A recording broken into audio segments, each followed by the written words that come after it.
Welcome to the universe of fermentation. We are actually making a nice tiny book about how to ferment. Yeah, so we've been focusing on the lactic acid fermentation of fruits and vegetables. Today we're going to just give you a brief introduction and tell you about some of the recipes we're making for the book and what you'll be able to make at home. Soren's going to start off by telling you about a little bit about kimchi and kraut, and we'll run through it. Yeah. Could you tell a little about the history and what is fermentation? Yeah, so every culture in the world actually has some kind of fermentation history. Even though today often they have been fallen into disuse, they are still ancient art of preservation. This is one of the safest, most reliable, and efficient ways to preserve vegetables. People did it for thousands of years, and this is we're trying to reinvent it, something new. Yeah, there are lots of different categories. We'll show you 4 today. Like the first one I would like to talk about is perhaps the most well-known, and many people think of it as an old German thing here in the Europe continent. It's the kraut. You could make the traditional kraut, that is like white cabbage, salted with a tiny bit of spices. You could also add juniper berries. Caraway seed is kind of the traditional Bavarian style of kraut. Yeah. We have the seaweed, yeah. Yep, seaweed is also another great option to add to your kraut. And we could have it with the cauliflower and curry and cilantro seeds. It's one of my favorites. Yeah, it's so good.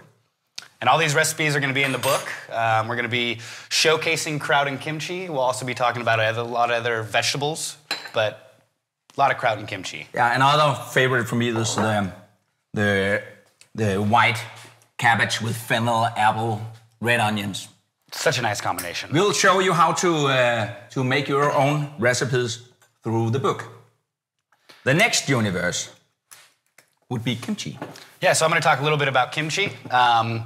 Very much like kraut, it's a very similar process. There's a few extra ingredients, radish, onion. We make a paste out of chili powder, garlic, ginger, and essentially it's a different cabbage. Use Napa cabbage, also called Chinese cabbage. Yeah, kinakål in Danish. Every person I meet in Denmark will say that this is so old school from the 17th kitchens with chop suey, but we actually want to reinvent how to use it in the kitchen with an ancient recipe. And this is called bao chu. This is like the most prevalent kimchi you'll find, but there are literally hundreds of varieties of kimchi.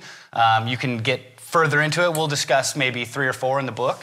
The cucumber kimchi is beautiful. You can also eat this fresh, ferment for 3 to 5 days, about that if you'd like to ferment it. But it couldn't be simpler. The process is essentially you cut it, you chop it, you massage the salt and all the other ingredients, and you put it in a jar. Yeah. And that's it. If you have the crave for chili like I do, then kimchi is the right thing to eat and make it. Yeah, I love it. And if you don't like the chili, you can also make a white kimchi that's very simple, much of the same ingredients, except for you just omit the chili. So there's all kinds of varieties. Kombucha I've been drinking for some years with pleasure.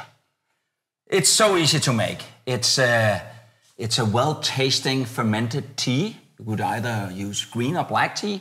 And then afterwards, we flavor it in a lot of different directions.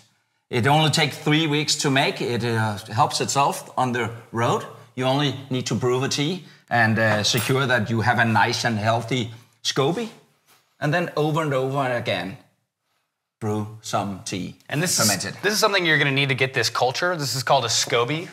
It stands for symbiotic culture of bacteria and yeast. And you can get this from a friend. There's an online thing on Facebook you can find people that have them to share them with. And it's one of the elements of fermentation I love is sharing the cultures. So reach out and find somebody in your community to get one of these from. It's a beautiful beverage. Actually, we are about to upscale the Scobie because we split it in 2 every time we brew a new tea. So it's like we got a lot of kombucha these days.